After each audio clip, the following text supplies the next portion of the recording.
So, ang daming demonyo po at ang sakit na kanyang kamay dito, hindi mahipo po.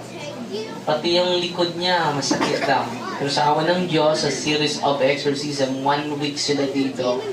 Sa series of exorcism po, nawala po lahat ng sakit ng kanyang kamay at sa kanyang likod.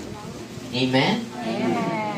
At sabi ko sa kanya, Dok, dahil once a semester ka lang pupunta dito para babalik ka na sa trabaho mo.